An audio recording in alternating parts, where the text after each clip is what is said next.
Hi everyone, welcome to the third episode of Cat Mentor Diaries. And today we have not only one but two cat mentors. Welcome Sally ma'am, welcome Bharti sir. Hi, nice to meet you. Nice to meet you ma'am. See, तो आज का podcast बहुत ही special होने वाला है क्योंकि आज के पॉडकास्ट में हम बहुत सारी बातें करेंगे प्रोफाइल इवैल्यूएशन से रिलेटेड, एडमिशन प्रोसेस से रिलेटेड और बेसिकली देश की टॉप 3 IIM से related, that is IIM A, B and C. तो सर आपसे मेरा पहला क्वेश्चन रहेगा कि जैम कैंडिडेट्स को आप जैसे कि आप भी जैम कैंडिडेट हैं, जैम कैंडिडेट्स को IIM के एडमिशन प्रोसेस के वक्त डिफरेंटली क्यों ट्रीट किया जाता है कि है ना, क्योंकि उन्हें चाहे कितनी भी हाई परसेंटेज ले आए वो, है ना, उनको एडमिशन की उन कॉलेजेस की कॉल नहीं आती जिनकी कॉल्स किसी नॉन इंजीनियर को कंपैरेटिवली लो परसेंटेज पे आ जाती है. तो सर ऐसा क्यों होता है?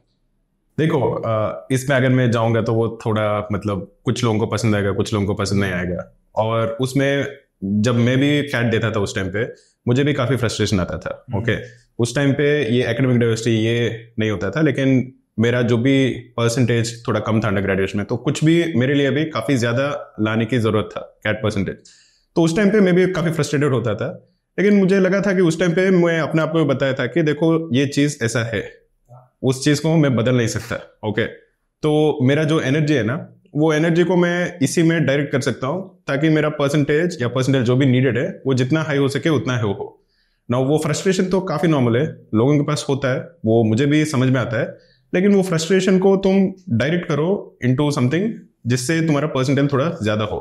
क्योंकि वो मुझे भी लगता है कि जिम कैंडिडेट्स के लिए, अभी मैंने एक्चुअली इस पॉडकास्ट के लिए जब तैयारी कर रहा था तब मैंने सुना था कि जो जिम कैंडिडेट है जिसके पास वर्क एक्स नहीं है, फ्रेशर है, उसको IIM A से कॉल आने के लिए लास्ट ईयर 99.89 चाहिए था. ओके, उसका 10th भी अच्छा था, 12th भी अच्छा था, अच्छा स्टूडेंट था, लेकिन वर्क एक्स नहीं था, जिम था, तो 99.89. वो मुझे लगता है कि वो कितना डिमोटिवेटिंग होगा, वो भी मुझे पता है, मुझे समझ में आता है.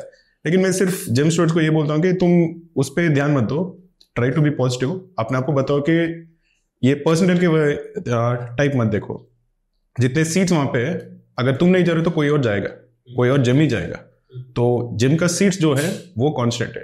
और अभी एक और रीजन ये है कि लास्ट ईयर काफी ज्यादा लोगों ने कैट दिया था, तो सीट्स कांस्टेंट है, लेकिन जितना कैंडिडेट्स अप्लाई कर रहे हैं वो बढ़ गया, इसलिए परसेंटेज रिक्वायर्ड भी बढ़ गया, लेकिन सीट्स तो कांस्टेंट है. So try to come in that top. तो मैम एक कॉलेज है जो कि जोका में स्थित है, IIM कलकत्ता. थोड़ा सा जैम कैंडिडेट्स और IIM कलकत्ता की रिलेशनशिप के बारे में थोड़ा बात करते हैं. क्यों जोका जो है वो जैम कैंडिडेट्स को इतना प्रेफर करता है? वो एक्चुअली दोनों सप्लाई और डिमांड का मैचिंग है एसेंशियली. क्योंकि एक तो there is a lot of काफ़ी स्टूडेंट्स ऐसे हैं जो पहले तो इंजीनियर्स है, जिनका अंडरग्रेड बहुत स्कोर अच्छा नहीं होता, उनके लिए जोका इज द अल्टीमेट दिस. क्योंकि IIM बैंगलोर काफ़ी बार अगर आपका अंडरग्रेड स्कोर अच्छा नहीं है तो आपको IIM बैंगलोर लेगी नहीं. IIM अहमदाबाद भी काफ़ी डिफिकल्ट है अगर आपका स्कोर थोड़ा कम है तो. पर IIM कलकत्ता एक इकलौता ABC में है जिसको वो फर्क नहीं पड़ता कि आपने अंडरग्रेड में क्या किया है, तो आपका कितना भी खराब स्कोर हो आपको ले लेता है. तो इसलिए वो एक it is the ultimate goal for a lot of engineering students as such, particularly दोस्त जिनका अंडरग्रेड का स्कोर पुअर है. और वैसे काफ़ी लोग जाते हैं. तो एक स्पेसिफिक टाइप होता है वहाँ पे जाने वाले लोगों का, हु आर IITians जो IIT में खराब परफॉर्मेंस करते हैं, वो काफ़ी जाते हैं. और वो काफ़ी स्मार्ट लोग भी होते हैं, जो क्वांटिटेटिवली ओरिएंटेड होता है, मैथ्स में अच्छे होते हैं, बहुत स्मार्ट भी होते हैं. तो फिर क्या होता है कि वहाँ पे एक कॉन्सेंट्रेशन हो गया वैसे लोगों का, तो वहाँ पे बैंक्स भी बहुत आते हैं, फाइनेंशियल जॉब्स वाले रिक्रूटर्स भी बहुत आते हैं. तो एक सप्लाई डिमांड का एक इक्विलिब्रियम हो गया वैसे. तो वहाँ पे एक टाइप के लोगों को चांस मिलता है जहाँ पे और जगह पे चांस नहीं मिलता, और वहाँ पे लोगों को पता है कि वैसे लोग होंगे तो रिक्रूटर्स भी वैसे आते हैं. तो एक अच्छा एक लाइक अ बैलेंस कि जिनको कहीं और नहीं चांस मिलता, बट जो स्मार्ट होते हैं, जो इंटेलिजेंट होते हैं, जो हार्ड वर्किंग होते हैं, उनको वहाँ पे चांस मिलता है. और लोगों को भी पता है कि वहाँ पे ऐसे लोग मिलेंगे, तो वहाँ पे जाते हैं रिक्रूट करने के लिए. एक और चीज ये होता है कि जोका के बारे में वो इतना इंटिमिडेटिंग नहीं होता है. वो अगर कोई कैट एस्पिरेंट देख रहा है, उनको लगता है कि ठीक है, मेरा अगर 10th अच्छा नहीं है, 12th अच्छा नहीं है, अंडर ग्रेजुएशन अच्छा नहीं है, तो बी तो होगा ही नहीं. ओके, वो क्लियर है, सबको पता है. कुछ भी थोड़ा भी इधर उधर जाएगा तो भी बी में चांस काफी कम हो जाता है, कभी कभी मिलता नहीं है. ये थोड़ा इंटिमिडेटिंग लगता है। जो भी कैट दे रहा है उसको लगेगा कि IMA बहुत डिफिकल्ट है। मेरे साथ भी उस टाइम पे ऐसे होता था, तो मेरा भी ड्रीम था सी में जाने के लिए लेकिन यही कन्वर्ट हो गया तो ये चला गया। लेकिन वो काफी लगता है कि सी में तो मेरा प्रोफाइल में इतना अच्छा नहीं है, कहीं गैप भी है, तो भी लगता है कि सी में मेरा चांस है। वो इसीलिए भी उनके लिए काफी ड्रीम कॉलेज है। एक्चुअली उनका इंटरव्यू प्रोसेस भी काफी चिल्ड आउट था। द पैनल, हम लोग when I was taking admission, जब मेरा एडमिशन हो रहा था तब IMA का 2 मेंबर पैनल था, दोनों प्रोफेसर थे, दोनों काफी सीरियस थे और वो कभी कभी स्ट्रेस इंटरव्यू ले लेते थे, काफी स्ट्रेसफुल हो जाता था। IIM कैलकाटा का जनरली लेड बैक होता था और वो 5 मेंबर पैनल होता था। आई थिंक 2 या 3 प्रोफेसर्स होते थे, एक एलुमनाई आ जाती थी, एलुमनाई गर्ल या एलुमनाई और एलुमना आती थी, जनरली फीमेल एलुमना आती थी फॉर इंटरव्यूज। और वो टोन ही थोड़ा इनफॉर्मल सेट होता था because there would be not just professors, पर एक फॉर्मर स्टूडेंट भी प्रोसेस में इन्वॉल्व होती थी, तो थोड़ा लेस फॉर्मल होता था from the very start as such. And I generally felt कि वो थोड़ा लेड बैक है in terms of the whole interview process was not stress at all. Maybe कुछ लोगों के लिए वो स्ट्रेस इंटरव्यू करते होंगे, पर मुझे तो ऐसे लगा कि काफी चिल्ड आउट इंस्टीट्यूट है। इसमें थोड़े डिस्ट्रैक्शन है, बट मुझे भी अपना इंटरव्यू याद आ गया था। तो जब मेरा इंटरव्यू चल रहा था तो मैं काफी प्रिपेयर्ड था, मतलब सारे tell me about yourself, okay, मेरे काफी ये फ्लो चार्ट ये सब बनाया था कि अगर ये क्वेश्चन पूछेंगे तो मैं ये बताऊंगा, ये सब मैंने पूरा तैयारी करके प्रॉपरली वर्ड फ्रेज करके वो आंसर्स रट्टा मार के प्रॉपरली गया था। और ये सारे इंटरव्यूज में चल गया था, मतलब मुझे I was able to direct interview, क्योंकि मैं काफी प्रिपेयर्ड था। सिर्फ सी में नहीं चला था, क्योंकि सी में फर्स्ट क्वेश्चन था tell me about Indian economy मैं ऐसे बैठा था, मैं एक्सपेक्ट कर रहा था कि भाई MBA कर रहे हो या टेल मी अबाउट योरसेल्फ, कुछ ना कुछ ऐसे पूछेंगे, but first question is Indian economy के बारे में बताओ। तो मैं काफी फ्लस्टर्ड हो गया था और कुछ तो बोल रहा था एंड वो लोग स्टॉप नहीं कर रहे थे। मैं कहीं जा रहा था, बीच में मैंने वो कुछ तो बोल दिया, बलून हो गया या कुछ तो लाइक बबल आ गया, कुछ तो बोल के बीच में मैंने रुक दिया कि देखो कहीं पे जा रहा है तो बट वो काफी चलते, वो जो एलम था उस टाइम पे वो हंसने लगा था, उसको पता था कि वो एक ट्रैप दिया था और मैंने उसमें पूरी तरह से पड़ गया था। But they gave me another chance. तो उसके बाद second question was normal interview, तो उसमें मैंने ठीक ही किया था और फाइनली कन्वर्ट भी हो गया था। But like she is saying, वो जो इंटरव्यू कर रहे थे वो भी काफी चिल्ड आउट लोग थे, उनको भी थोड़ा ऐसे हंसी मजाक पसंद आता था। तो sir at the end of the day उनको भी पता ही है, वो भी आपको सिलेक्ट करने के लिए ही बैठे हैं। Totally right. हाँ। तो सर IIM कैलकाटा का थोड़ा सा इंटरव्यू कॉल के लिए जो प्रोसेस होता है और इंटरव्यू कॉल के बाद का जो एक प्रोसेस होता है, उसके बारे में थोड़ा बताएंगे प्लीज। IIM कलकत्ता के लिए बेसिकली 10th और 12th मार्क्स की वेटेज है, अंडर ग्रेजुएशन की वेटेज नहीं है, और 10th और 12th भी 80+ है। कभी कभी ऐसा होता है कि IIM A या B, बाकी इंस्टीट्यूट में IIM इंदौर, इसमें 90+ के लिए अलग पॉइंट्स देते हैं, 80+ के लिए अलग पॉइंट्स देते हैं, ऐसे एक स्टेप वाइज होता है। IIMC 10th और 12th 80 रखता है, तो जिसका भी 81 है या जिसका भी 95 है उनका मार्क्स सेम आता है। तो उनका काफी फोकस इस पे है कि तुम कैट में कितना अच्छा कर रहे हो, उसमें काफी ज्यादा वेटेज होता है। तो आपने पर्टिकुलरली, क्योंकि क्या होता है कि अंडरग्रेड स्कोर नॉर्मलाइज होता है, बट इवन विथ नॉर्मलाइजेशन काफी ऐसे डिसिप्लिन है जिसमें नॉर्मलाइजेशन के बाद भी काफी डिस्पैरिटी रहती है। क्योंकि अगर आप पर्टिकुलरली इंजीनियरिंग में कोई 10 पॉइंटर है या कोई 6 पॉइंटर है, उसमें ज्यादा काबिलियत की डिफरेंस नहीं होती, पर बेसिकली अटेंडेंस, पार्टिसिपेशन, उससे काफी फर्क होता है कि 6 पॉइंटर 10 पॉइंटर। पर काफी कोर्सेज होते हैं जिसमें बाय डिफॉल्ट 70-80% मिल ही जाते हैं। तो नॉर्मलाइजेशन कर करके भी इतना अंडरग्रेड स्कोर को चेंज नहीं होता, तो इसलिए वो अंडरग्रेड स्कोर को पकड़ते ही नहीं है, क्योंकि वो काफी डिफरेंट होता है। डिफरेंट स्ट्रीम्स का undergrad score even after normalization काफी डिफरेंट हो सकता है, तो वो अंडरग्रेड स्कोर को देखते ही नहीं है, वो आपके 10th और 12th को देखते हैं, वो जो स्टैंडर्डाइज है, विच इज जो अगर आपने साइंस किया तो सब साइंस के इसे कंपेयर कर सकते हैं, आपने कॉमर्स किया तो इजीली कंपेरेबल जो है वो रखते हैं, जो कंपेरेबल इजीली नहीं है वो नहीं कंसिडर करते। ओके। तो मैम थोड़े से हमारे पास प्रोफाइल्स हैं, हमने जैसा कि कैट परसेंटाइल एवेल्युएटर है, हमने हाल ही में अभी लॉन्च किया है, तो वहाँ से मैंने 2-3% एक प्रोफाइल्स उठाई हैं। तो हम चाहेंगे कि आप उन्हें रिव्यू करें। एक मिनट, मैं डेफिनेटली रिव्यू करूंगा, लेकिन उसके पहले मैं स्टूडेंट्स को बताना चाहता हूँ कि देखो मुझे काफी ज्यादा रिक्वेस्ट आते हैं प्रोफाइल रिव्यू करने के लिए। तो मैं उनको बताना चाहता हूँ कि देखो जो प्रोफाइल है वो अभी फिक्स्ड है, वो इसमें इतना चेंज नहीं होगा। जो स्टूडेंट्स के हाथ में है वो ये है कि काम कर सकते नहीं कर सकते, वर्क एक्स को इंप्रूव कर सकते नहीं कर सकते। बट 10th का मार्क्स हो गया, 12th का मार्क्स हो गया, वो अनचेंज्ड है, वो बदल नहीं सकते। सिमिलर टू जो क्वेश्चन तुमने पहले पूछा था अबाउट जिम कैंडिडेट्स के लिए कट ऑफ काफी ज्यादा है, वो भी ट्रू है, वो भी थोड़ा मुझे लगता है कि अनफेयर है, लेकिन क्या करे, वो है तो है। ओके, तो एक स्टूडेंट, इंडिविजुअल स्टूडेंट के लिए भी प्रोफाइल्स वो है तो है।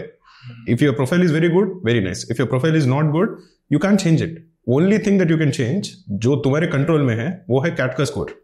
तो तुम्हारा जो भी फोकस है, जो भी एंग्जाइटी है, वो सब कैट के इस पे लगाओ। मैं प्रोफाइल रिव्यू करूंगा, लेकिन उससे इतना मुझे नहीं लगता कि तुम इतना सीरियस उसको लेना चाहिए या उतना मेंटल स्पेस उसको देना चाहिए। But I am totally open to reviewing, because मुझे भी लगता है कि फ्रॉम ए स्टूडेंट्स पर्सपेक्टिव उनको लगता है कि अगर कोई मेंटर उसको बता रहा है कि उसका कुछ चांस है, ओके, या चांस लाने के लिए कितना परसेंटेज चाहिए, वो मुझे लगता है कि स्टूडेंट्स को थोड़ा कामिंग लगता है। इसीलिए मैं ऐसे रिव्यूज करता हूँ, क्योंकि मुझे लगता है कि जो भी स्टूडेंट पूछ रहा है उसको भी थोड़ा एंग्जाइटी है। अगर एंग्जाइटी नहीं तो वो मुझे पूछेगा नहीं। तो मुझे लगता है कि मैं अगर उसको बोलूंगा कि ठीक है तुम्हारा प्रोफाइल में ये अच्छा है, ये गलत है, तुम ये ठीक से करोगे तो हो जाएगा, मेरे बोलने से मुझे लगता है कि उसको थोड़ा कंफर्ट मिलता है, तो इसलिए मैं बोलता हूँ। और एक दूसरा पार्ट है उसका कि एक तो आपका स्कोर फिक्स्ड है, आपका कैट परसेंटाइल फिक्स नहीं है, पर दूसरी चीज जो फिक्स नहीं है वो वर्क एक्सपीरियंस है। तो आपने अगर फ्रेशर, आप जब इंजीनियरिंग कॉलेज में थे, लास्ट ईयर इंजीनियरिंग कॉलेज में थे, और आपने जब कैट फर्स्ट टाइम दिया था, आपका अच्छा स्कोर आया था या नहीं आया था और आपका कन्वर्जन नहीं हुआ था, तब काफी लोग डिमोटिवेट हो जाते, तब से ही बंद कर देते, बोलते मेरा कैट होगा ही नहीं। पर वैसा नहीं है, क्योंकि आपका जैसे वर्क एक्सपीरियंस ऐड ऑन होता जाता है, आपका रिक्वायर्ड परसेंटाइल कम होता है। तो वो भी याद रखना चाहिए कि आपके हाथ में क्या है, एक तो वर्क एक्सपीरियंस और दूसरा कैट स्कोर। तो अगर आप कैट की तैयारी कर रहे हो, उसके साथ एक जॉब डेफिनेटली रखिए। अगर आपके हाथ में जॉब है, आपका वर्क एक्सपीरियंस लाइक मंथ्स बढ़ रहा है, तो आपका परसेंटाइल रिक्वायर्ड भी कॉन्सिक्वेंटली कम हो रहा है। तो इसलिए अगर आप जॉब छोड़ने की सोच रहे हो, तो like rethink that is not really a good thing to do. और मैम अगर किसी ने जॉब छोड़ भी दी तो वो काइंड ऑफ गैप ईयर में आ जाएगा, दैट अगेन नेगेटिव पॉइंट। हमने लास्ट पॉडकास्ट में भी डिस्कस किया था। मैं हर पॉडकास्ट में बताता हूँ कि गैप ईयर में तुम्हारा मेंटल हेल्थ काफी डैमेज हो जाएगा, काफी प्रेशर आ जाएगा, वो अच्छी बात नहीं है। और इंटरव्यूअर भी उसको बहुत नेगेटिव तरीके से लेंगे, क्योंकि गैप ईयर में कई बार ये बहुत मुश्किल हो जाता है जस्टिफाई करना कि आपने क्यों लिया था गैप ईयर। आप बैकफुट पे चले जाते हो, आप डिफेंस पे चले जाते हो। कुछ लोग डिफेंड कर पाएंगे अगर आप में बहुत कॉन्फिडेंस है, आप बहुत श्योर थे कि मैंने ये क्यों किया, पर आप ऑलरेडी डिफेंसिव हो जाते हो, तो फिर वो आपका पूरा टोन इंटरव्यू का वैसे सेट हो जाता है। मुझे नहीं लगता कि इंटरव्यूअर इतना गलत तरीके से लेगा। इंटरव्यूअर कैजुअली पूछेगा कि क्यों गैप ईयर है, लेकिन पहले इंटरव्यू जाने से पहले जो भी स्टूडेंट है वो काफी डिफेंसिव हो जाता है, तो वो डिफेंसिव ही आंसर देगा, तो वो टोन सेट हो जाएगा लाइक शी इज सेइंग। तो इसीलिए गैप ईयर अच्छा नहीं है, वो मत लो। और सर मैं पर्सनली कई लोगों को जानता हूँ जिन्होंने गैप ईयर लिया सिर्फ और सिर्फ कैट की तैयारी करने के लिए, ठीक है, और इसकी वजह से वो जस्टिफाई भी नहीं कर पाए। इसकी वजह से इन्होंने बहाने बनाए इस चीज़ के कि मैं कैसे जस्टिफाई करूँ। तो किसी ने कुछ बहाना बनाया कि मैं बीमार था, या फिर मेरे को ये हो गया था, वो हो गया था, तो एक लायर जोन में चला जाता है, तो इंटरव्यूअर्स को पकड़ लेता है, राइट। और वो भी काफी डिफेंसिव हो गया ना, तुम्हें पता है कि तुमने झूठ बोला, ओके, तो वो गिल्ट फीलिंग दिख जाएगी। एंड दीज गाइस जो भी इंटरव्यू कर रहे हैं, उन्होंने हजारों इंटरव्यूज किया, तो उनको वो बॉडी लैंग्वेज भी काफी क्लियरली पता है, जो भी बोल रहे हैं वो सच बोल रहे हैं झूठ बोल रहे हैं, उनको पता चल जाता है। काफी वो मस्त होते हैं। लाइक वो कभी कभी मुझे पूछते थे, मुझे लगता था कि इनको कैसे पता है कि मुझे आंसर पता है या नहीं, मतलब they used to ask me questions technically. तब मुझे पता था कि मुझे तो कंप्यूटर साइंस का था, मुझे लगता था कि मुझे कंप्यूटर साइंस आता है उससे, तो क्योंकि वो लोग कंप्यूटर साइंस वाले नहीं थे। लेकिन बाद में मुझे पता चला कि अगर मैं थोड़ा नर्वसली आंसर कर रहा हूँ, मेरे बॉडी लैंग्वेज में उनको चमक जाता था कि मैं ठीक बोल रहा हूँ या नहीं बोल रहा हूँ। ये कंप्यूटर साइंस के बारे में अगर मैं बोल रहा हूँ, तो ये गैप ईयर के बारे में जो फंडामेंटल होगा, ओके, इंटरव्यू में किसी के पास गैप ईयर है तो इंटरव्यू मोस्टली उसी पे होगा। तो अगर उसमें झूठ बोल रहे हो तो वो काफी इजीली उनको चमक जाएगा। फिर भी कई लोगों ने रिक्वेस्ट की थी, अपनी प्रोफाइल उन्होंने भेजी थी, तो फिर भी आपसे पूछना चाहूँगा, ठीक है। तो सर ये एक लड़का है नवीन, ये जनरल है, नॉन इंजीनियर है और मेल है, सर इसकी 10th में 10 CGPA है और 12th में 89% है, UG में 72% and WorkX he has is 30 months. Okay. What do you think are the chances for? Profile I think is very good. अच्छा प्रोफाइल इसीलिए कि 10th में बहुत अच्छा स्कोर है, 12th में भी 89 is very good score. Okay again अगर ऐसे बोल रहे थे if he had cross 90 it would have been even better, but 89 itself मुझे लगता है कि बहुत अच्छा स्कोर है.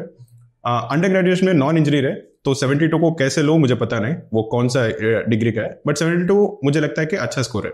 बहुत अच्छा शायद नहीं है लेकिन बुरा तो नहीं है 72 फॉर ए नॉन इंजीनियर. तो ये 3 है. वर्कएक्स बहुत अच्छा है, 2.5 years work ex is very good. तो जो भी वो अभी तक कर सकता था उसने अच्छे से किया है. ओके मोर और लेस उसने बहुत अच्छे किए, उससे इंप्रूव करना काफी डिफिकल्ट है. तो उसको अभी प्रिपेयर करना है कैट के लिए. मुझे पता नहीं उसने 1-2 बार कैट दिया या नहीं दिया, तो अगर if you had sent me कि पास्ट कैट स्कोर्स क्या है तब मैं उसका प्रोफाइल और अच्छे से रिव्यू कर सकता है. But normal I think his profile is pretty good for a non engineer. अगर 98+ वो टारगेट करेगा with his very good profile, I think he will get calls from many of the black institutes. Okay sir. तो ma'am एक और है, अनिशा नाम की एक लड़की है, वो जनरल है, नॉन इंजीनियर है और फीमेल, और 10th में उसकी 62% है, 12th में 80% एंड UG में 75%, but she is a fresher candidate. उसके 2 बेसिकली वीक पॉइंट्स है. एक तो 10th स्कोर है और उसका वर्क एक्सपीरियंस नहीं है, बट वो नॉन इंजीनियर है और फीमेल है, तो इसलिए उसको जेंडर डाइवर्सिटी पॉइंट्स भी मिलेंगे, उसको एकेडमिक डाइवर्सिटी पॉइंट्स भी मिलेंगे, जो IMC में मैटर करता है. IIM बैंगलोर थोड़ा डिफिकल्ट है because of the 10th standard score, conversion भी थोड़ा डिफिकल्ट है, बट IMC में उसको जेंडर डाइवर्सिटी स्कोर मिलेगा, एकेडमिक डाइवर्सिटी ये मिलेगा, पॉइंट्स मिलेगा, एंड LIK में भी काफ़ी हेल्प होगा. तो in all of these considering like CLIK I think उसका डिसेंट चांस है अगर वो 99.5+ लेके आए तो आई थिंक उसको अगर if I have to tell her कि क्या एम करना चाहिए, आई वुड से कि 99.5+ एम करो तो C भी आ सकता है. CLIK वुड बी मोर और लेस डन. उससे कम में भी आ सकता है क्योंकि नॉन इंजीनियरिंग फीमेल को काफी पॉइंट्स मिलते हैं, काफी पुश मिलता है, पर सेफ स्कोर क्या होगा तो 99.5 would be a safe score for all of this. Okay. और सर एक थर्ड प्रोफाइल है अनुज की. He is a category candidate, he is OBC male and engineer. His 10th scores are 84% and 12th he got 92%. UG में 6 CGPA है और fresher candidate है with he has mentioned like he has a lot of certifications and all. तो एक चीज है कि certifications will not help at all to get a call. Okay call में सर्टिफिकेशंस बिल्कुल हेल्प नहीं करते हैं. वो फाइनल सिलेक्शन में भी अगर वो इंटरव्यू में पूछे जाएंगे, इंटरव्यू में तुम अगर अच्छे से डायरेक्ट कर सकते हो तो शायद वो इंटरव्यू मार्क्स इंप्रूव होंगे based on how you can justify और शोकेस योर टैलेंट्स. तो सर्टिफिकेशंस का वो यूज है. ओके इंटरव्यू कॉल लाने में इतना कुछ यूज नहीं है. उसका CGPA थोड़ा कम है, बट वो 6 से ज्यादा है, 6 से कम है, वो भी काफी इंपॉर्टेंट होगा. जो भी मुझे बोलेगा 6.0, 6.1 also seems bad but not very bad, but अगर 5.9 है तो वो लगने में काफी कम लगेगा. तो वो एक चीज है. तो 10th में कितना बोला था? 84. 12th में 92%. So both are good. Okay, 84 also is good, 92 also is good. So 10th और 12th उसने काफी अच्छे से स्कोर किया. तो उसका एक प्रॉब्लम ये है कि CGPA थोड़ा कम है, काफी कम है वो. तो बट अगेन डिपेंड्स कि वो 6.1 है तो इतना कम नहीं लगेगा. सेकंड मुझे लगता है कि वो फ्रेशर है. फ्रेशर बोला था ना? या फ्रेशर. तो फ्रेशर है तो मुझे लगता है कि स्टार्ट वर्किंग, कोई ना कोई जॉब ढूंढो, गैप ईयर मत लो. वो वर्क अगर 3 साल हो जाएंगे तो वो काफी हेल्प करेंगे. Other than that, because he has that NC-OBC category, maybe he can get calls if he scores above 99, 99.2, 99.3. अगर ऐसे जाएंगे तो I think he'll get some of the black calls. Maybe he'll get a lot of black calls if he can get 99.5. But still, academic scores matters a lot, right? हाँ, तो 6 थोड़ा hurt करेगा, but his 10th and 12th are good. तो again, if you are discussing IMC, for example, इसको कुछ फर्क नहीं पड़ेगा. IMC के लिए they only look at 10th and 12th. And दोनों में he is going to score full because he scored above 80. तो जो भी उसने अच्छे परफॉर्म नहीं किया उसके लिए इतना वेटेज नहीं फ्रॉम IMC. तो उसका अंडरग्रेड स्कोर थोड़ा लो है, बट उसका because it is an average of all 3. So 10th का 10 पॉइंट्स है फॉर AB, 12th का 10 पॉइंट्स है where he is getting full marks 10 on 10 in because of his like 90+ score in 12th.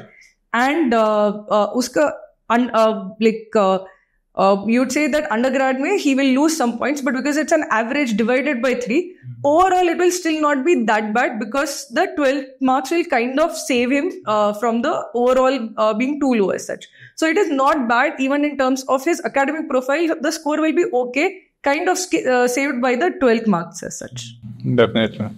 So ma'am आज जैसे कि आप IIM Ahmedabad की alumina है, तो IIM अहमदाबाद को एक और नाम से जाना जाता है, दैट इज विमवी, राइट? तो उसके पीछे की क्या स्टोरी है और विमवी का क्या मतलब है? जो व्यूअर्स हमारे जिनको इस बारे में नहीं पता, उनके बारे में आप थोड़ा सा बताना। So WIMBI stands for Well-Known Institute of Management in Western India. तो उसका स्टोरी क्या है मुझे भी पता नहीं है, क्योंकि इट्स बेसिकली पार्ट ऑफ लोर कि लोग बोलते हैं ओके इट्स कॉल्ड विम्बी। आप जाते हो तो ऐसे काफ़ी सारे एक्रोनिम्स आप पे छोड़ते हैं। एक तो लाइक विम्बी, इसको IMA इंटरनली IMA नहीं बताते, आपको विम्बी बोलना है। आई थिंक हमें जो बोला गया था कि जब आपको अनाउंस नहीं करना है कि हम IMA से है, तो बस बोलो कि I am from a well known institute of management in western India. So इसलिए विम्बी नाम पड़ गया। पर ऐसे काफ़ी एक्रोनिम्स होते हैं। लाइक वहाँ के कैफे को लाइक टैनस्टैफल नाम था, तो मैं सोची थी ये क्या नाम है TANSTAAFL. It used to be TANSTAFL and मैं पहले महीने मुझे समझा ही नहीं है कि क्या नाम है। रोज जाते थे वहाँ पे कैफे, लेकिन कैफे का नाम समझ में नहीं आया। या टैनस्टैफल। तो एक महीने बाद लाइक पूछा किसी से कि ये क्या है नाम, तो देन दे सेड कि it means it stands for there ain't no such thing as a free lunch, so इसलिए टैनस्टैफल। तो ये विम्बी का एक और ये है कि वो काफी केसेस होते हैं वहाँ पे, केस स्टडीज होते हैं। तो केस स्टडी में they describe a particular situation कि ये सिचुएशन ऐसा था, ये कंपनी ऐसा था, कंपनी में ये हुआ वो हुआ। तो कभी कभी वो कंपनी का नाम नहीं बताते हैं, ओके कंपनी का नाम एक्स या कुछ तो लगाते हैं। कभी कभी केसेस ऐसे होते थे HR में, स्पेशली ह्यूमन रिसोर्सेज, कि अबाउट ए कॉलेज बताते हैं। तो उस कॉलेज में क्योंकि उनको IMA नहीं लिखना है, वो बोलते थे well known institute of management in western India. तो ऐसे वो जोक भी बन गया था। तो अभी भी हमारे केसेस में आते थे कि विम्बी में ऐसे हुआ, विम्बी में ऐसे हुआ। तो फॉर फर्स्ट 1-2 मंथ समझ में नहीं आता था, लेकिन पूछते तो पता चलता है कि वो IMA का ही नाम है। Okay sir. तो सर जैसे कि IIM अहमदाबाद की बात चल ही रही है, अहमदाबाद एक और चीज के लिए फेमस है and that is the toughest institute to get into, right? तो आपको क्या लगता है कि उन्होंने अपना एडमिशन क्राइटेरिया इतना टफ क्यों बनाया कि उसके अंदर एडमिशन लेना ही बहुत प्रॉब्लमेटिक है? आई मीन बहुत मुश्किल से किसी का एडमिशन होता है वहाँ पे। तो ABC का जो भी लोगों को ले रहे हैं, ओके, उन पूल में लाइक साइली बोल रही थी पहले, एक ट्रेड दिखता है। IMC के लोगों काफी शार्प होते हैं, लेकिन वो थोड़ा मतलब कुछ ना कुछ तो गड़बड़ किया होता है, मतलब 12th में या 10th में या मोस्टली अंडर ग्रेजुएशन में, ओके, लेकिन काफी शार्प होते हैं। वो बाद में जब भी मिलते थे, IMC के भी दोस्त होते हैं, कभी फॉरेन एक्सचेंज जाओ या इंटर्नशिप जाओ, मिल जाते थे, तो इमीडिएटली समझ में आ जाता था कि ये शार्प है, लेकिन थोड़ा मतलब वोलेटाइल है, मतलब फ्लेकी है। और IMC को ऐसे लोग पसंद है क्योंकि वो एक कल्चर भी बन गया। लाइक साइली बोल रहे थे, कंपनीज भी, कुछ कंपनीज को ऐसे लोग चाहिए, तो ऐसे लोगों के लिए कंपनीज IMC ही जाते हैं। ए का डिफरेंट है कि ए के इसमें they want a lot of maturity and they want a lot of hard work. जो भी कंसिस्टेंटली वो कर सकता है, उनको ऐसे लोग पसंद है, तो ऐसे लोगों को लेते हैं। और कंपनीज जो भी आते हैं वो भी ऐसे लोगों को लेते हैं। ये ऐसा नहीं है कि कोई कंपनी ए जाता है और C नहीं जाता है, सारे कंपनीज मोस्टली ऑल इंस्टीट्यूट्स पे जाते हैं, लेकिन जितने लोगों को उठाते हैं, जितने लोगों को जॉब्स देते हैं, वो थोड़ा फर्क दिखता है। बी का कंप्लीटली डिफरेंट है। बी का ये है कि मुझे सारे एकेडमिक्स में जो भी बहुत अच्छा कर रहा है, हर बार जो भी एक भी मिसस्टेप अलोन नहीं है, मुझे ऐसे लोग पसंद है और ऐसे लोग है बिल्कुल।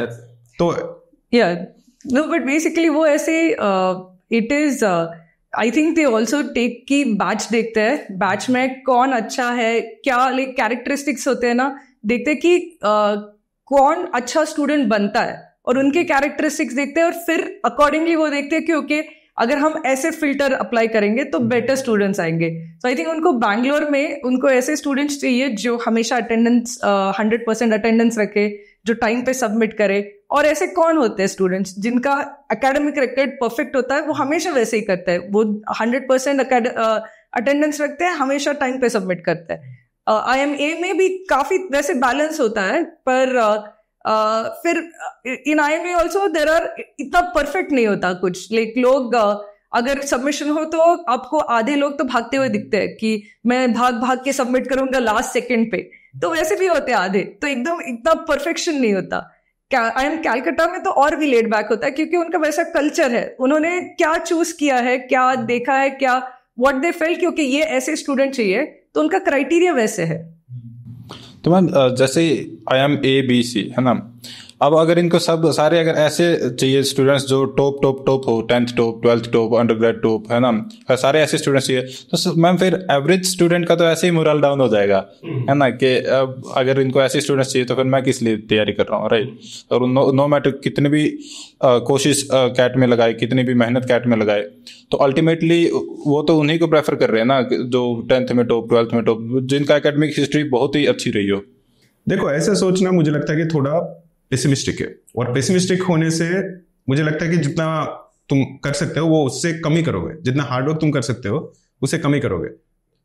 एक चीज ये है कि अगेन जैसे मैं बोलता हूँ कि सिचुएशन ऐसा है कि इंडिया में 3-4 मतलब बहुत ही अच्छे MBA इंस्टीट्यूट्स 3 है, ABC, मे बी ISB को भी डाल सकते हो, मे बी लखनऊ भी है, बट उसमें सीट्स कितने हैं? एक में लेस देन से 400-500, उससे ज्यादा तो नहीं है ना, तो पूरा 1500 बहुत अच्छे सीट्स है। और कितने लोग दे रहे हैं कैट एग्जाम, और जो भी लोग दे उनको भी सिलेक्ट करना है, लाइक A को भी सिलेक्ट करना है 500 लोग, तो उनको लगता है कि मैं इतने लोग अप्लाई कर रहे हैं, मैं किस क्राइटेरिया से सिलेक्ट करूं? सिर्फ एक एग्जाम से सिलेक्ट करना कुछ लोग करते हैं, लाइक C अभी हम बोल रहे थे ना, वो कैट के लिए ज्यादा वेटेज देते हैं। लखनऊ ऑल्सो मुझे लगता है कि कैट के लिए वेटेज ज्यादा देते हैं, कुछ इंस्टीट्यूट्स थोड़ा कम देते हैं। उन्होंने ये सोच के 30 साल 40 साल के बाद उन्होंने डिसाइड किया कि देखो ये अगर क्राइटेरिया में लगा रहो तो जो भी स्टूडेंट्स आ रहे हैं वो मेरे पर्पस के लिए अच्छे हैं।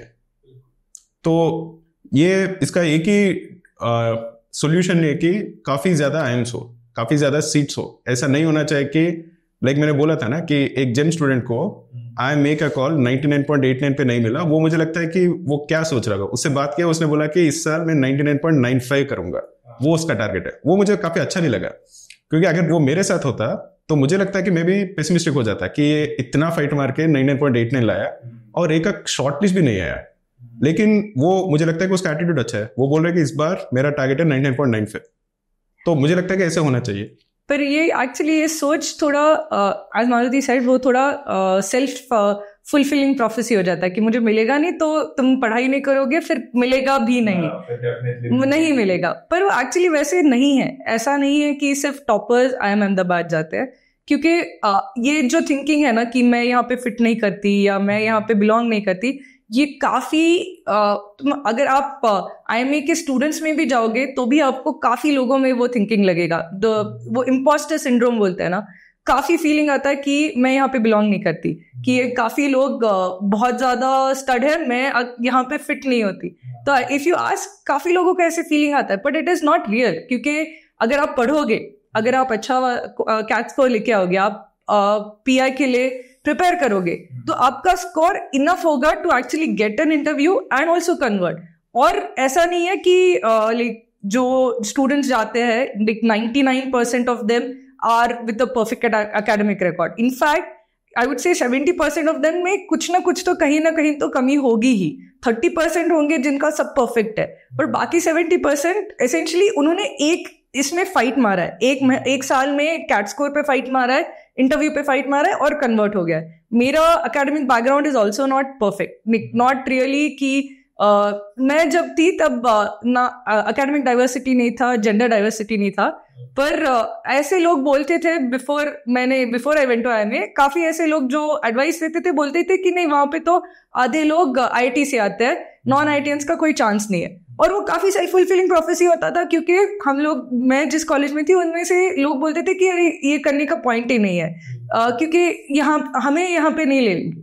तो आई यूज्ड टू थिंक ऐसे तो नहीं होगा ना, क्योंकि even if like some people from IIT go, or even if majority go from IIT, it doesn't mean कि वो वहां से ही लेंगे, कि हमारा कोई चांस ही नहीं है। So I prepared and I didn't think कि मेरा हो जाएगा।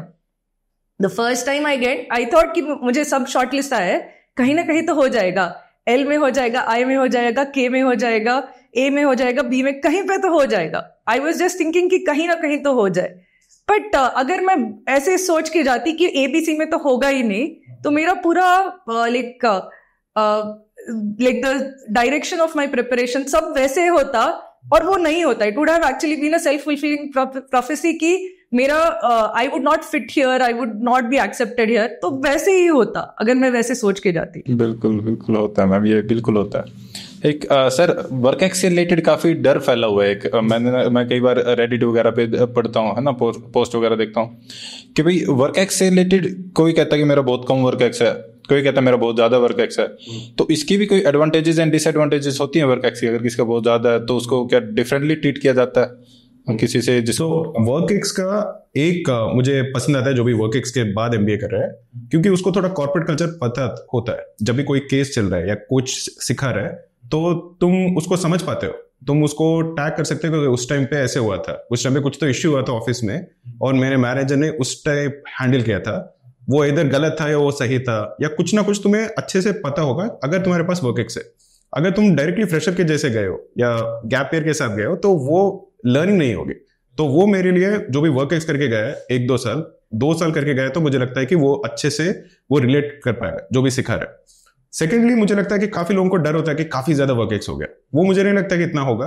अगर तुम्हारा वर्क एक्स 3 साल है तो वो परफेक्ट होगा, 3 साल या 4 साल वो तर मुझे लगता है कि काफी परफेक्ट है।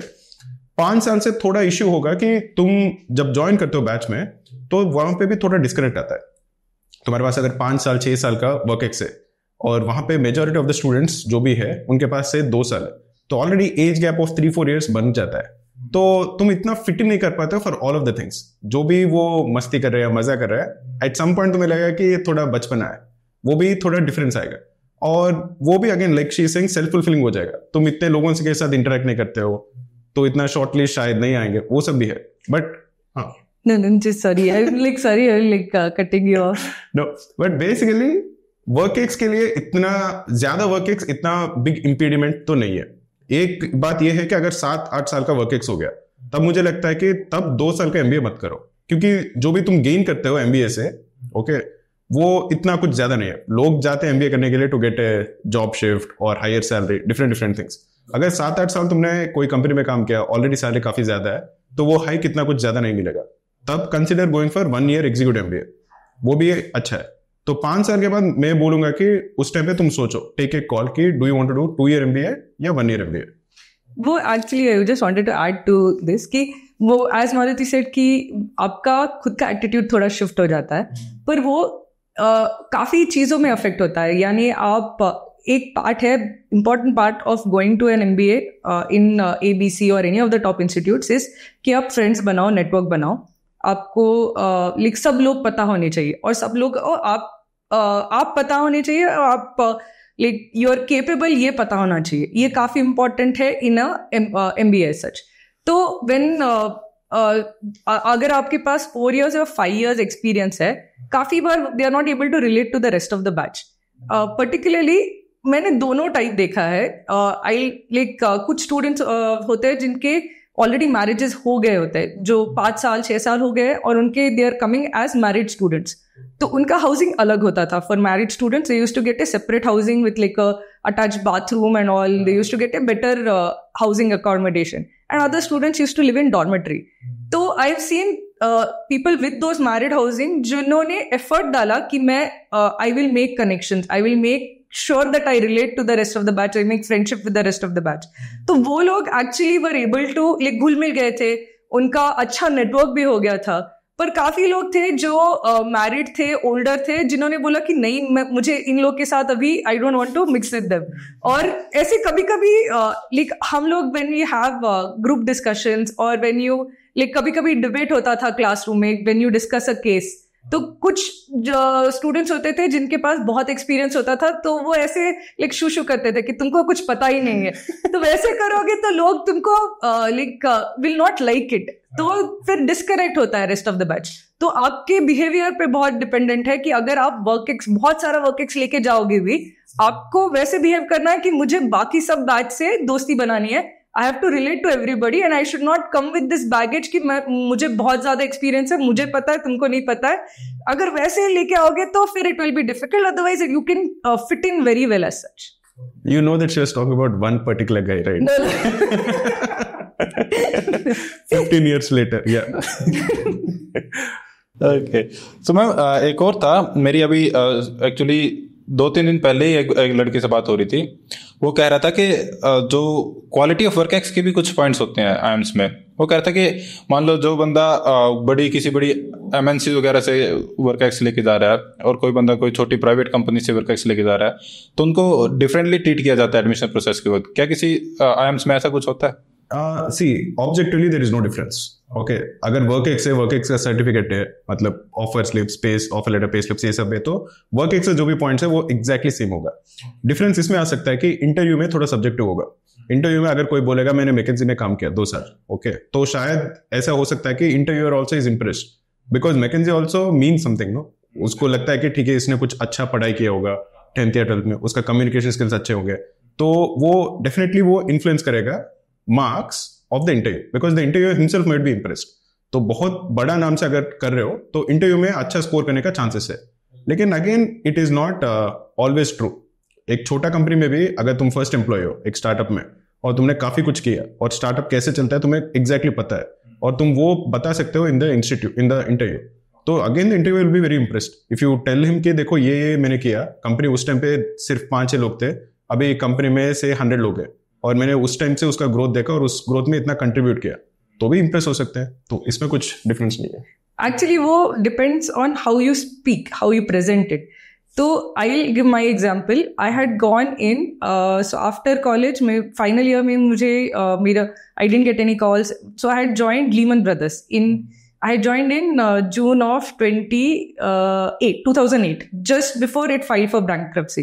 So I joined, 3 months later they went bankrupt, and Nomura bought it in I think November. तो 4 महीने we were in a limbo कि हमें पता नहीं कि हमारी कंपनी bankrupt है नहीं है, कुछ पता नहीं था। तो when I went to interviews, तो उनको काफी इंटरेस्ट था पूछने के लिए कि कैसी थी, how was Lehman Brothers in its last days. तो because of that, because there is some name recall, तो उनको भी इंटरेस्ट होता है कि क्या हुआ था और व्हाट डिड यू नो और what did you learn about an investment bank being there as सच।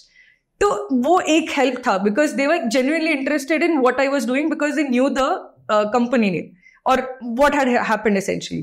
पर other than that I felt कि अगर आप छोटे कंपनी से हो तो आपको इंटरेस्टिंग बनाना पड़ेगा, क्योंकि अगर आप टीसीएस से भी हो तो उन्होंने 10,000 टीसीएस लोग देखे, तो तब आप टीसीएस से हो तो भी आपको फाइट मार के थोड़ा इंटरेस्टिंग बनाना पड़ेगा, क्योंकि उनको इंटरेस्ट होना चाहिए आपको पूछने में कि आप करते क्या वहां पे, आपका what is the work that you do, आपका रिस्पॉन्सिबिलिटीज क्या है।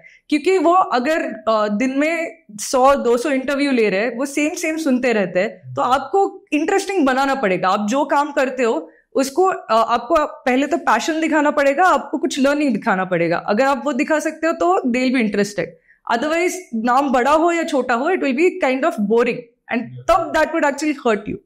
डेफिनेटली। तो सर वर्क एक्स की बात चल ही रही है तो एक नाम सबसे पहले आता है, वो है आई एम बैंगलोर का, right? They give certain kind of weightages to the people who have work ex, right? Sir why does it happen? I mean why does I am Bangalore loves work ex so much rather than other institutes और something? Okay, so basically I am Bangalore जो भी लोग जाते हैं, मेरा impression ये है कि they are just informally they are the eldest son of the family. वो काफी रिस्पॉन्सिबल होते हैं, बचपन से उनको सिखाया गया कि तुम्हें अच्छे से पढ़ना चाहिए, तो they look for the perfect profile, okay, and they give lesser weightage to CAT. वो भी मुझे लगता है कि अच्छा है, क्योंकि अगर किसी ने बचपन से अच्छा किया, बचपन से अच्छा पढ़ा है, तो कैट जैसा एक कॉम्पिटिटिव एग्जाम है, एक दिन की बात है, उस दिन उसने इतना अच्छा परफॉर्म नहीं किया, मतलब उसने 99.8 नहीं लाया, उसने 99 लाया, लेकिन उसने अपने लाइफ में काफी अच्छा किया सब कुछ। वो स्कूल जाता था, 10th में बहुत अच्छा स्कोर किया। इंजीनियरिंग में जब काफी लोग अच्छे नहीं परफॉर्म करते हैं, मैं भी खुद इंजीनियरिंग में काफी कम स्कोर किया, बट अगर there are some people who are responsible at that time और उन्होंने इंजीनियरिंग में भी अच्छा किया और वर्क एक्स पे भी आया, उसके बाद वर्क एक्स में भी उसने अच्छा किया, 3-4 साल किया, उसके बाद उसने कैट दिया। तो अगर ऐसे लोगों को आई एम बैंगलोर सेलेक्ट करते हैं तो मुझे लगता है कि ठीक है, वो उनका स्ट्रैटेजी है और ऐसा है। तो actually my school topper went to I M Bangalore. जो सॉर्टेड लोग होते हैं ना, वो जाते हैं सॉर्टेड। ओके सर, एक डाइवर्सिटी की भी एक बहुत सी बात चलती रहती है, क्या इससे किसी को नुकसान वगैरह भी होता है? आई मीन फायदा तो हमें पता है डाइवर्सिटी का, बहुत लोगों को होता है, कैसे यूं है कि किसी के चांसेस ऑफ एडमिशन ही कम हो गए हो? देखो, अभी मुझे लगता है कि अभी डाइवर्सिटी का कुछ earlier the pendulum used to be one way, मतलब IIM में ऐसा होता था कि 10% गर्ल्स होते थे, ओके, 90% बॉयज होते थे। तो for whatever reason now they wanted to increase the diversity. वो मुझे पता है कि लोगों को पसंद नहीं आएगा, लेकिन मुझे लगता है कि वो इंपॉर्टेंट है. इंपॉर्टेंट इसीलिए है क्योंकि IIM में अगर तुम जा रहे हो तो तुम्हें they are trying to make you a better manager. Corporate में जैसा भी है, okay, they are training you to be a better manager and fit in the corporate sector. उसमें you are not going to have 90% men and 10% women. Specially तुम अगर बड़े MNC में काम कर रहे हो, you should know how to deal with many of this things. Okay, तो इसीलिए आई think to be a good institute you should have a good mix of both men and women. But अभी उनको वो समझ में they are not able to figure out कि कैसे उसको इंक्रीज करें. वो 2-3 तरह के कोशिश कर रहे हैं. एक तो पहले एक IIM CAT जो भी करते थे, one of the convener actually said कि देखो क्वांट का डिफिकल्टी लेवल हम डिक्रीज करेंगे ताकि we'll get more non engineers and we'll get more women. Okay, that was one strategy. The second strategy is directly giving gender diversity marks and academic diversity marks. But when both are happening at the same time, a lot of, specially इस बार quant का काफी difficult हो गया था, तो जो भी लोग स्कोर कर रहे थे वही काफी कम थे. पहले इंजीनियर्स या जिम ये ऐसे होते थे कि वो कैट में काफी अच्छा परफॉर्म करते थे, so they were able to even handle some academic diversity marks और जेंडर डाइवर्सिटी मार्क्स. बट अगर क्वांट इतना डिफिकल्ट हो गया कि पेपर काफी लो स्कोरिंग हो गया और कुछ लोगों के लिए 10 मार्क्स या 5 मार्क्स फ्री में दे रहे हो, तो वो पेंडुलम कंप्लीटली उस साइड शिफ्ट हो गया. बट मुझे लगता है कि at some point it will come back to like a fair way वो. बट अभी 1-2 साल के लिए जो भी अभी सफर कर रहे हैं, जो भी एक जिम स्टूडेंट है जिसने CAT 2023 दिया या CAT 2024 दे रहा है, उसको तो वो थोड़ा फ्रस्ट्रेशन होगा, थोड़ा डिफिकल्टी होगा. But again like I said, ऐसा है, उसको एक्सेप्ट करना है बस. I remember जब so we are batch of 2009, so class of 2011. तो मैंने जब दिया था 2008 में फर्स्ट टाइम दिया था CAT, तब quant was very difficult. तो because of quant being very difficult, हम लोग का like the 1 year senior batch में 300 का बैच था, 13 लड़कियां थी. तो इतना कम, लाइक इन PGP 13 लड़कियां आउट ऑफ 300 थी. तब लोगों को लगा कि ये तो there is something wrong that has happened. तो then they corrected the other way, where जब 2009 में पेपर सेट हुआ, लाइक 2008 CAT 2008 का 2009 क्लास के लिए, तब उन्होंने क्वांट सेक्शन काफी इजी कर दिया और उन्होंने वर्बल का नंबर ऑफ क्वेश्चंस बढ़ा दिया. तो क्वांट का लाइक अगर XXX इक्वल होता था, उन्होंने वर्बल ऑलमोस्ट 1.5 कर दिया. So basically I remember right now it is quant is equal to verbal is equal to LRD more और लेस 66, 72, 60 ऐसा. उस टाइम पे 50% ऑफ द पेपर और close to 50% of the paper was verbal. Okay, and ये पता नहीं था पहले, तो वहां पे जाके मुझे पता था, काफी शॉक आ गया था. I remember it. तो सडनली वर्बल काफी हाई स्कोरिंग हो गया. तो हमारे बैच में I think 30 were there out of 380. तब लोग बहुत खुश थे कि 50 थे. हाँ, 50 out of 380 they were like okay, बहुत अच्छे लाइक जेंडर रेशियो आ गया. 50 out of 380 they were very happy with that gender ratio. But essentially they were always cognizant of the fact that कम आ रहे than what is needed for a more fair distribution as such. और वो भी था कि the 50 girls that were coming, they were actually in the top 100 of the like the, if you consider the batch का result. तो batch का final first year result, second year result मिला के most of the girls were actually doing better during the actual work that was there. So ऐसा नहीं है कि weaker girls were taken और एनीथिंग ऑफ दैट सॉर्ट. आप अगर उनको जो एकेडमिक वर्कलोड है, they are able to do it just as well as the male candidates as such. So I think कहीं पे तो ये था कि the girls that are actually coming are good students. So we should have more of them, and how do you actually get more of them is basically the thought behind having a academic diversity or gender diversity. क्योंकि काफी commerce के students भी आते थे, they used to be toppers, क्योंकि उसके commerce related subjects भी होते थे, so they used to turn out to be toppers also overall. But there used to be very few commerce students who would actually get through the selection process also. So they used to think, okay, how do I get more commerce students? How do I get more girls? Because they are doing well after coming here. तो ma'am, जैसा कि आपके time पे था, इस time पे कुछ institutes ने उसका बिल्कुल उल्टा कर रखा है. जैसे कि हम रोहतक वगैरह की बात करें तो उन्होंने 434 लोगों को ऑफर किया था, जिसमें सिर्फ 19 बॉयज थे. ठीक है, बाकी सारी गर्ल्स थी. संबलपुर में भी कुछ ऐसा ही था. नहीं, देखो ऐसा अगर होगा तो उसका प्लेसमेंट्स में भी फर्क पड़ेगा. तो ऐसा नहीं है कि it is all like jokes और फनी, बिकॉज द इंस्टीट्यूट, अगर कोई कंपनी जा रही है और ये काफी पॉपुलर भी हो गया, काफी फेमस भी हो गया, तो companies also like we discussed earlier, I M Calcutta, कोई कंपनी जा रही है तो उसको पता है कि कौन से स्टूडेंट्स वहां पे है और कैसे जाना है.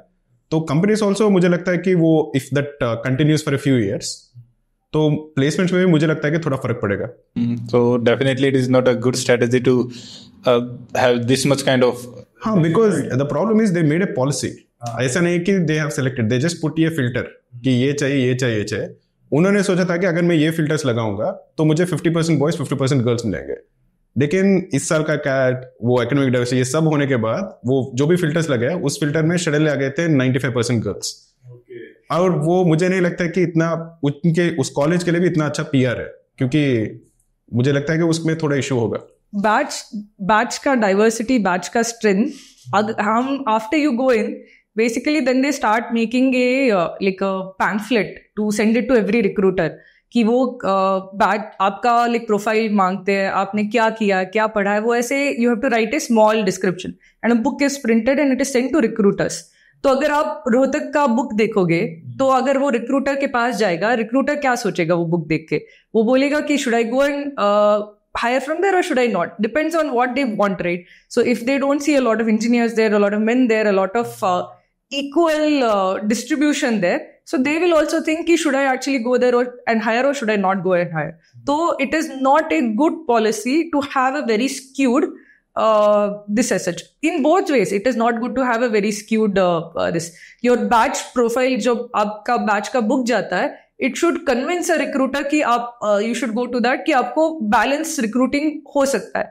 So अगर balance recruiting हो नहीं सकता तो no recruiter will be ready to make that initial spending कि मैं जाऊंगा इतना, I'll pay money for doing a PPT, I'll pay you money for recruiting and then I will not get anybody. So that is not a good strategy as such. It is, I don't think that that's a good strategy for the time. Definitely ma'am. So हम अच्छी profiles की थोड़ी देर पहले बात कर रहे थे. तो इस डाइवर्सिटी पे एक बंदे ने बहुत ही एक तरीके से बहुत ही गुस्सा था. जैसे मैं रेडिट पे एक पोस्ट पढ़ रहा था तो उसने क्या था कि बहुत ही अच्छी प्रोफाइल उसकी 99.8 प्लस इन कैट, ठीक है, वो बीटेक भी था, वो सीए भी था, ठीक है, उसके पास 1 ईयर का एक्सपीरियंस भी था और कोई गैप ईयर नहीं था उसका. बहुत ही यू कह सकते हैं बिल्कुल परफेक्ट प्रोफाइल जिसकी होती है वो थी. वो स्टिल एबीसी से रिजेक्ट हो गया. तो आपको क्या लगता है कि ऐसा क्या होगा कि इतनी अच्छी प्रोफाइल्स भी रिजेक्ट हो जाती हैं? I mean what kind of profiles do they look for them? See, two things. One is if this happened last year he would have gotten calls from A and C. Okay, क्योंकि 99.8 जो भी है but उसका एक rank होगा ना, जो वो रैंक जो है last year, because 2 lakh people were taking, 99.8 would be I think approximately 400. Okay, 0.2% of 2 lakhs, I think around 400. Okay, I might be wrong. But now because 3 lakh people have taken, suddenly his rank is maybe 600. Is it 400? Yeah. 400, 600. So उसका rank अभी 600 हो गया. तो seats are the same. Seats are still that much. So but because of that उसका जो भी required percentile है वो ज्यादा हो गया. That is one thing.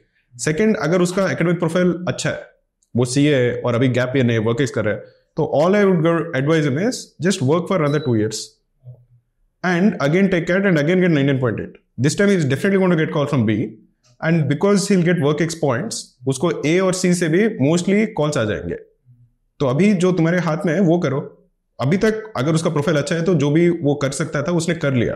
Okay, academics काफी अच्छा किया, अभी वर्क एक्स भी 2-3 साल करो और मिल जाएगा. Okay sir. सो एक 2 और प्रोफाइल्स है हमारे पास, उनको भी आपको रिव्यू करना है. हमने प्रोफाइल इवेल्युएटर से ही उठाई है ये प्रोफाइल भी. सो देयर इज अ गाय सागर, वो ओबीसी नॉन इंजीनियर और मेल है.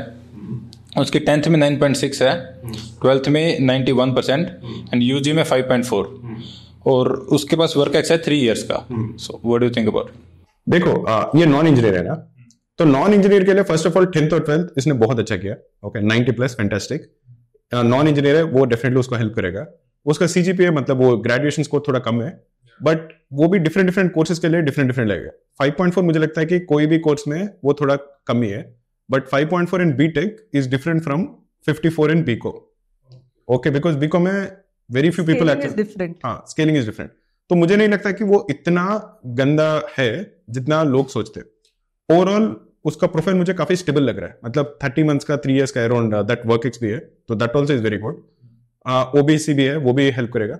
तो मुझे लगता है कि with all of this profiles if he can score 98+, he'll get some of the calls from Blackie.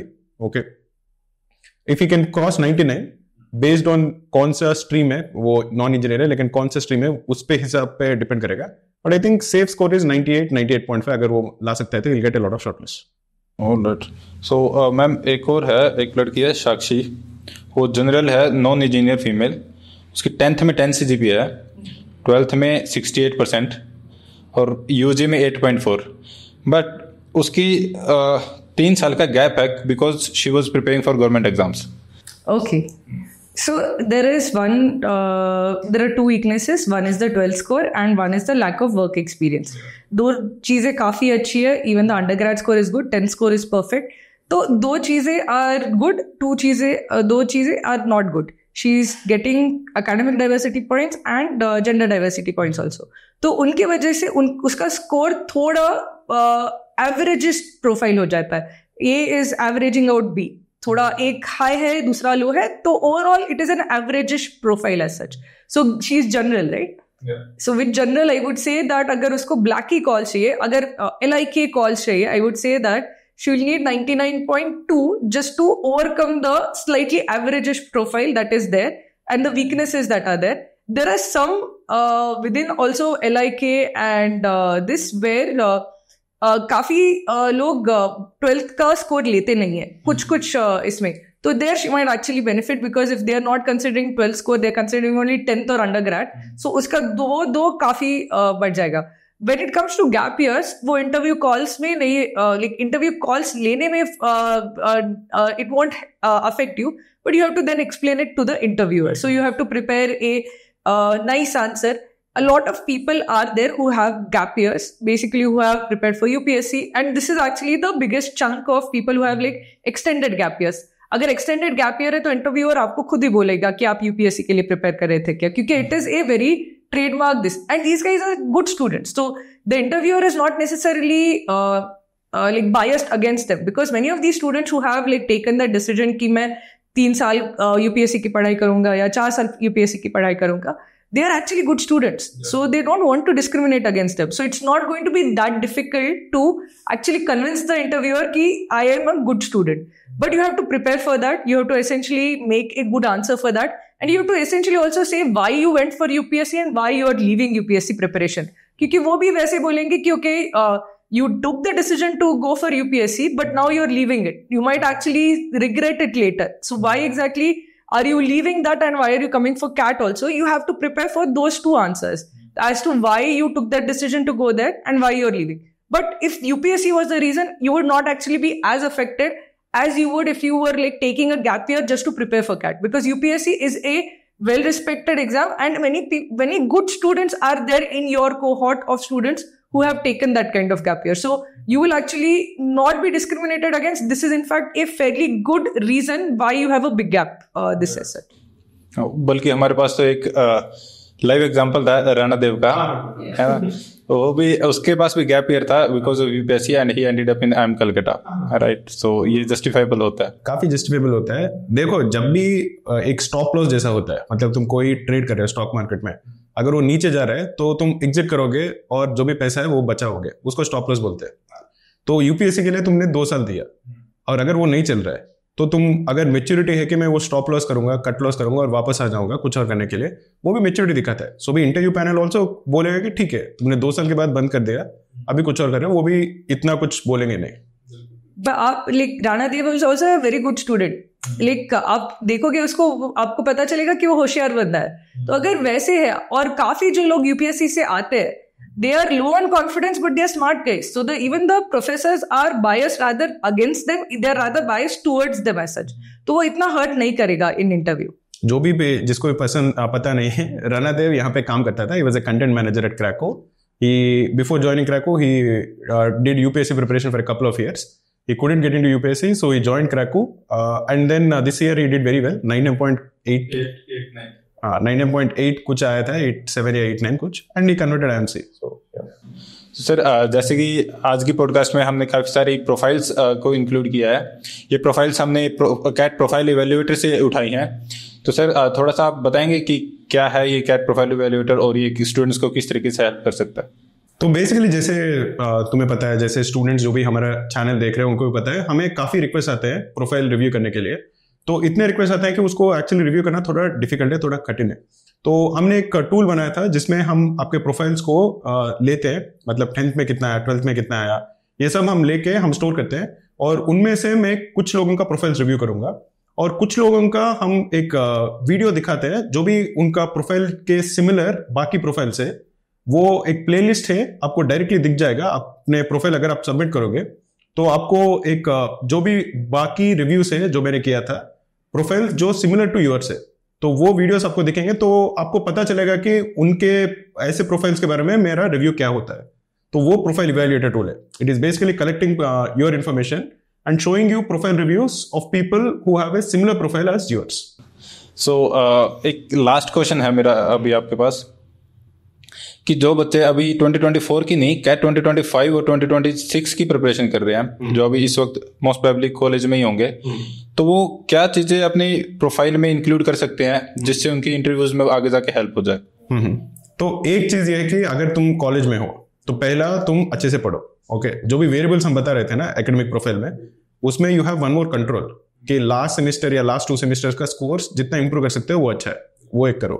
Second, with respect to CAT preparation में बोलूंगा कि inculcate a habit of reading, online reading, reading books, reading articles. Just हर दिन 1 या 2 article पढ़ो, okay, क्योंकि तुम्हारे पास टाइम है। Third thing, with respect to improving the profile, ये ऐसा होना चाहिए कि वो it should come from a place of passion. तुम उस चीज तुम्हें पसंद आता है इसीलिए तुम वो कर रहे हो, तो वो स्टिक होता है, वो तुम्हारे इंटरव्यू में भी तुम उसको अच्छे से डिफेंड कर सकते हो, और तुम एक्चुअली उसको ज्यादा दिन करोगे। अगर तुम कुछ कर रहे हो just to improve your profile, तुम वो 1-2 महीने के बाद छोड़ दोगे, तो वो मुझे नहीं लगता कि अच्छा है। बट अगर तुम कॉलेज में हो और प्रोफाइल इंप्रूव करना है, तो यू फिगर आउट किस में तुम्हारा इंटरेस्ट है।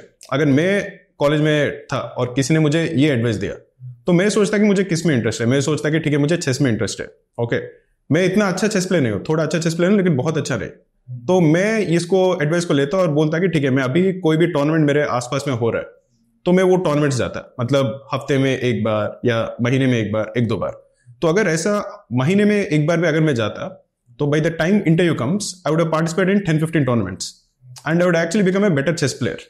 तो मैं इंटरव्यू में I can talk a lot about chess, मैं कौन सा ओपनिंग खेलता हूँ, कौन सा प्लेयर मुझे पसंद है। तो एंड अगर इंटरव्यू मुझे पूछेगा तो भी मैं बता सकता हूँ कि देखो मैंने इतना कुछ किया है, मेरा पैशन है और मैं उस पैशन को फॉलो किया हूँ। काफी इंटरव्यूअर्स को वो काफी पसंद आता है, they want people who are passionate about something, तो वो मेरा एडवाइस होगा। One thing I will add to this कि एक तो प्रोफाइल आपका जो रिटर्न प्रोफाइल होता है, एक तो इंटरव्यू में वो रिटर्न प्रोफाइल जाता है, plus in your summer internships भी आपको एक रेज्यूमे बनाना होता है। फ्रॉम बोथ दोज पर्सपेक्टिव्स 2 चीजें काफी इंपॉर्टेंट है जो काफी बार मिसिंग होती है प्रोफाइल से, वो है positions of responsibility and extra curricular and co curricular activities. So many times many people actually volunteer in their college work in preparing or helping their juniors, ऐसे काफी चीजें करते हैं, but then there is no position of responsibility certificate. So what I would suggest is whenever you're doing anything, try to make an organization which will issue that certificate. So आप अगर आपके juniors के लिए आप workshops conduct कर रहे हो तो बोलो कि वी विल हैव कि ये कंप्यूटर साइंस का सोसाइटी है, it is organising these workshops for the benefit of the junior batch, and that for organising that we will issue the certificates for all the students who have taken workshops. तो आपके पास एक position of responsibility आता है, तो all that also matters a lot. आप काम कर रहे हो that is very good, but काम का सर्टिफिकेट भी होना चाहिए। तो you should also, if you're in the last year of your engineering or last year of your undergraduation, try to see wherever you are actually working कि उसका certificate भी मिले। Okay, that is something that you should look for. And extracurricular activities whenever you are taking part, तो काफी colleges में there are competitions, quizzes होते हैं, business plan presentations होते हैं, that also helps quite a bit because if you win something you can at least write, okay, मैंने resume में you can write कि okay, I won this business plan presentation or I was selected out of 500 people that applied for this, I was among the top 10 candidates. So whatever you can write, it does help because some point is better than a blank space. Yeah. So you should always look for those kind of things.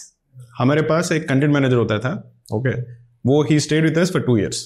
तो उसको लगा था कि उसके profile में इतना कुछ अच्छा नहीं है, तो in the second year when he was working with us, उसने एक एनजीओ खोला था, he and his friends, okay, and they also took some of the laptops, okay, they distributed laptops amongst these impoverished kids, and he used to conduct these workshops also.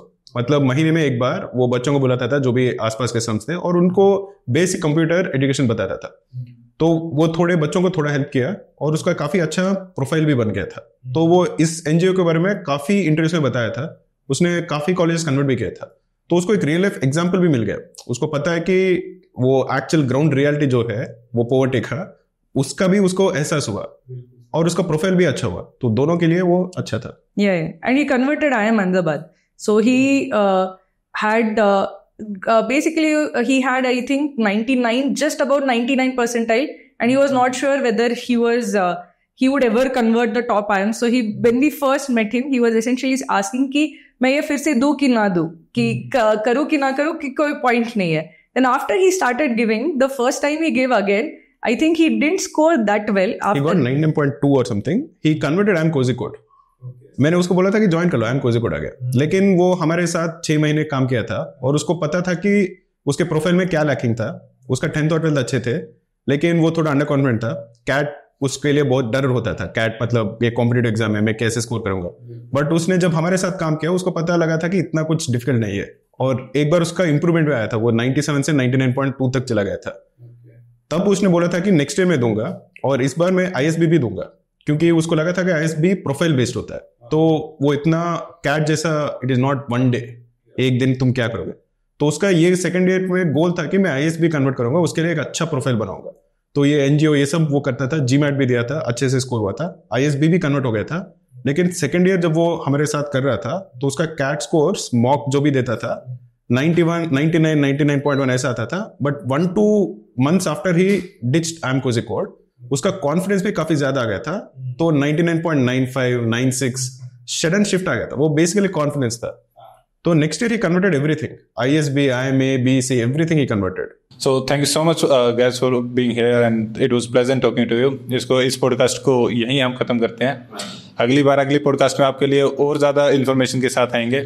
So keep subscribing to the channel and please do share and like this stream.